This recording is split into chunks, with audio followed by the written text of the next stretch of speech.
சரண் Krishna YouTube சேனலுக்கு உங்களை அன்புடன் வரவேற்கின்றேன். எல்லா தெய்வத்தையும் வணங்குறேன், எல்லா சாமியும் கும்பிட்றேன், எல்லா வழிபாடும் செய்கிறேன். ஆனாலும் என் கஷ்டம் தீரலையே அப்படின்னு புலம்புறவங்களா நீங்கள்? கண்டிப்பாக உங்களுக்கான பதிவு தான் இது.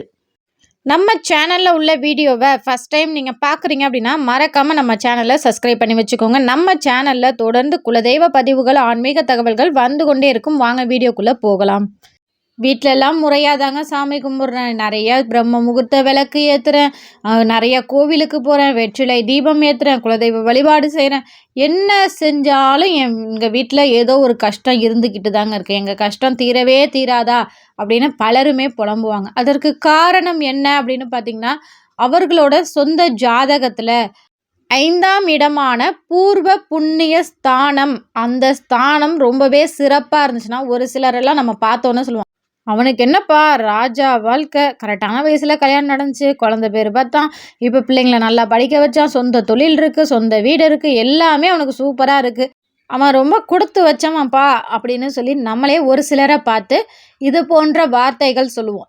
அது ஏன் ஒரு சிலருக்கு மட்டும் எல்லாமே கரெக்டான நேரத்தில் எல்லாத்துக்கும் அமைகின்றது?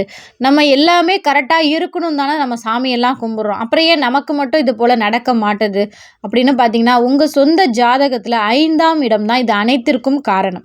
5ஆம் இடம் அப்படிங்கிறது பூர்வ புண்ணிய ஸ்தானம் அப்படின்னு சொல்லுவோம். அந்த பூர்வ புண்ணிய ஸ்தானம் நமக்கு ரொம்பவே சிறப்பாக இருந்துச்சு அப்படின்னா, கரெக்டாக நமக்கு எந்தெந்த நேரத்தில் என்னென்ன நடக்கணுமோ அது அனைத்தும் அப்படியே நடக்கும். ஒரு சிலருக்கு அது ஜாதக ரீதியாக போனோம்னா நிறைய காரணங்கள் இருக்குது. 5ஆம் இடத்தில் பாவ கிரகங்கள் பார்த்தாலோ, இல்லை பாவ கிரகங்கள் அந்த இடத்துல இருந்தாலோ, இல்லை நமக்கு 5ஆம் இடம் கெட்டு போயிருக்கு அப்படின்னு சொல்லுவாங்க. அதாவது பாதகமான சூழலில் அந்த இடம் இருந்தாலோ கண்டிப்பாக நம்ம வாழ்க்கையில் இது போல் கஷ்டங்கள் வரும். இப்போ அந்த இடத்த சரி பண்ணுறதுக்கு நம்ம என்னங்க செய்கிறது அப்படின்னு கேட்டிங்கன்னா, 5ஆம் இடம் அப்படின்னா நம்ம சொன்னதான் பூர்வ புண்ணியஸ்தானம். பூர்வம் அப்படின்னா என்ன? நம்மளுடைய முன்னோர்கள். நம்ம முன்னோர்கள் செய்த பாவ மூட்டைகளையும் புண்ணிய மூட்டைகளையும் சுமப்பது நம்மளுடைய கடமை. அப்படி இருக்கும்போது உங்கள் முன்னோர்கள் புண்ணியம் செய்தார்கள் அப்படின்னா அந்த இடம் ரொம்பவே சிறப்பாக இருக்கும். இல்லை ஒரு சிலர் பாவங்கள் செய்திருந்தா இது போன்ற கஷ்டங்களை அனுபவிப்போம். என்னங்க எங்கள் முன்னோர்கள் செஞ்சதுக்கெல்லாம் நாங்கள் கஷ்டத்தை அனுபவிக்கணுமா? நாங்கள் என்னங்க பாவம் செஞ்சோம் அப்படின்னு கேட்டிங்கன்னா, அந்த பாவங்களை போக்குவதற்கு ஒரு சில எளிய வழிபாடுகள் இருக்கு. ஆமாம், எல்லா வழிபாடும் தான் செய்கிறோம், இது என்ன புதுசாக நீங்கள் சொல்ல போகிறீங்க அப்படின்னு கேட்டிங்கன்னா, முதல்ல நீங்கள் எந்த வழிபாடு செய்தாலும் முழு நம்பிக்கையோடு செய்கிறீங்களா?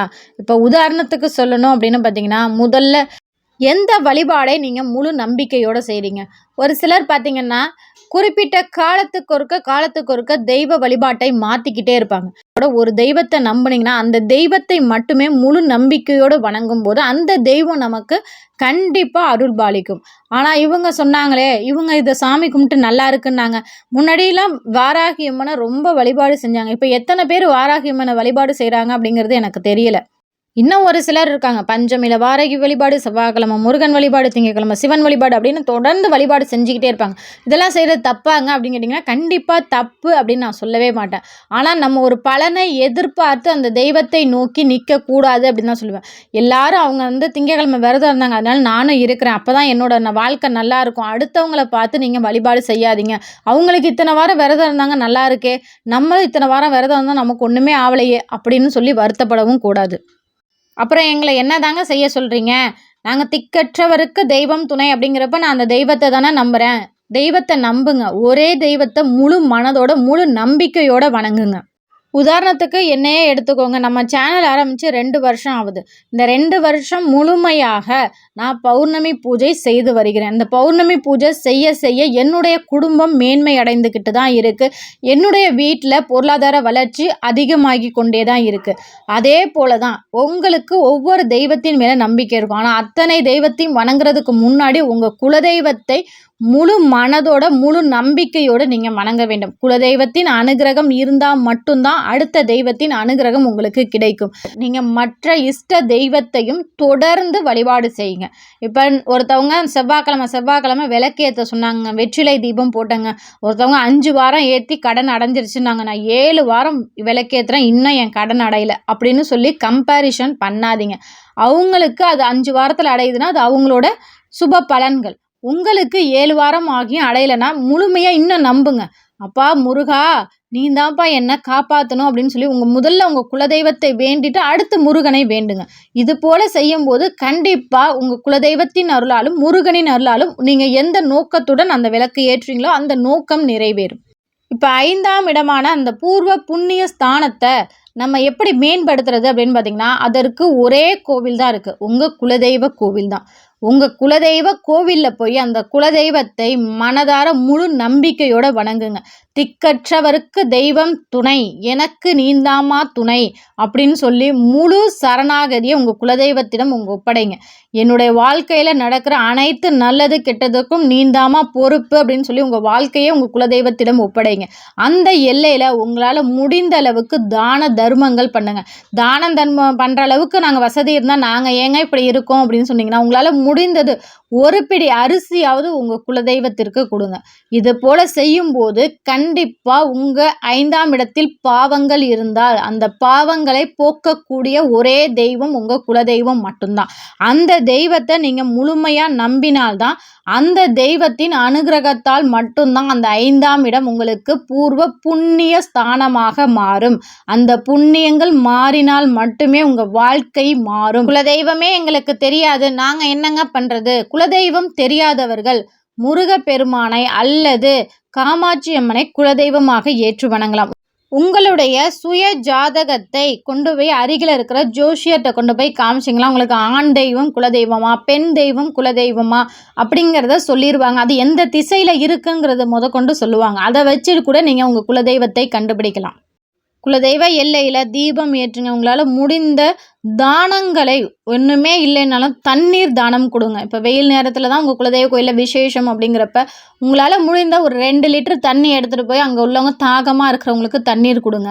உங்களால் முடிந்த உணவு தானம் கொடுங்க. இது போல் நம்ம குலதெய்வத்திற்கு செய்ய செய்ய கண்டிப்பாக அந்த தெய்வத்தின் அனுகிரகத்தால் நம்மளுடைய ஜாதக அமைப்பே மாறும், நம்மளோட வாழ்க்கையும் மாறும். தலையெழுத்தை மாற்றி அமைக்கக்கூடிய ஒரு சக்தி குலதெய்வத்திடம் மட்டும்தான் இருக்குது.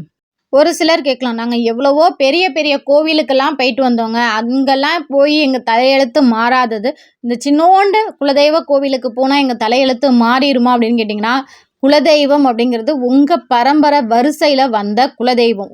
உங்களுடைய டிஎன்ஏவும் உங்கள் குலதெய்வத்தின் டிஎன்ஏவும் கீட்டே மாறி இருக்கும்.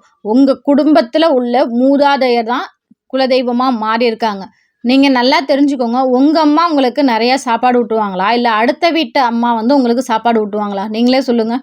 உங்களுடைய பசி அறிந்து உங்கள் வாழ்க்கைக்கு என்ன தேவையோ அதை கொடுக்கக்கூடிய ஒரு வல்லமை உங்கள் குலதெய்வத்திடம்தான் இருக்குது. நீங்கள் கேட்ட வரத்தை கண்டிப்பாக கொடுக்கக்கூடிய ஒரு அம்சமும் குலதெய்வத்திடம் மட்டும்தான் இருக்குது. உங்கள் தலையெழுத்தை மாற்றக்கூடிய அம்சமும் குலதெய்வத்திடம்தான் இருக்குது. அதனால் குலதெய்வத்தை மனதார வேண்டுங்கள். கண்டிப்பாக அந்த தெய்வம் உங்களுக்காக வரும், உங்கள் தலையெழுத்தை மாற்றும். இப்போ ஒரு சிலர் கேட்கலாம், நாங்கள் வருஷத்தில் ஒரு தடவை குலதெய்வ கோயிலுக்கு போயிட்டு தாங்க இருக்கோம், அப்படி இருந்தும் எங்களுக்கு நாங்கள் கஷ்டத்தை தான் அனுபவிக்கிறோம், நாங்கள் என்ன பண்ணுறது? தினமும் குலதெய்வத்தை வணங்குங்க. தினமும்லாம் எங்களால் ஊரில் போய் இதெல்லாம் வணங்க முடியாதுங்க. உங்கள் வீட்டில் குலதெய்வ படம் வச்சுக்கோங்க, குலதெய்வத்திற்கு நிறை சொம்பு நீர் வைங்க, குலதெய்வ விளக்கு ஏற்றுங்க. உங்கள் குலதெய்வத்தை தினமும் நினைங்க. முதல்ல நீங்கள் காலைல எழுந்ததும் நினைக்கிறது உங்கள் குலதெய்வத்தை தான் நினைக்கணும். கதவை திறக்கும்போது என் குலதெய்வமே என் வீட்டிற்குள் வருக வருக அப்படின்னு சொல்லி கதவை திறங்க. குலதெய்வத்தை தினமும் நினைங்க. எந்த ஒரு செயல் ஆரம்பிக்கும் போதும் குலதெய்வத்தை நினைச்சு ஆரம்பிங்க. பௌர்ணமியில் அமாவாசை நாட்களில் குலதெய்வத்தை வேண்டிக் கொள்ளுங்கள். பௌர்ணமிலாம் குலதெய்வத்திற்கு பொங்கல் படையல் வச்சு வீட்டில் வணங்குங்க.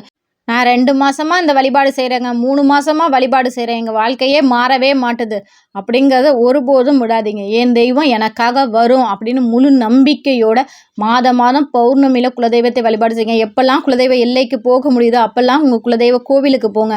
வீட்டில் இருக்கும்போதே சாதாரணமாக நினைங்க, அம்மா நான் உன்னை பார்க்கணும் போல் இருக்குது, அப்போ என் குலதெய்வத்தை பார்த்து அங்கே அந்த எல்லையில் நான் போய் உட்காரணும் போல் எனக்கு தோணுது அப்படின்னு நினைங்க. அந்த ஒரு வருஷத்துக்குள்ளே, எப்போது வருஷத்தில் ஒரு தடவை தான் குலதெய்வ கோயிலுக்கு போகணுன்னு நினைக்கிறவங்க கூட வருஷத்தில் 2-3 தடவை குலதெய்வ எல்லைக்கு போகிற பாக்கியம் கிடைக்கும். கண்டிப்பாக குலதெய்வத்தை நீங்கள் உள்ளன்போட நினைக்க உங்களுடைய வாழ்க்கை மாறுவதை கண்கூட உங்களால் பார்க்க முடியும்.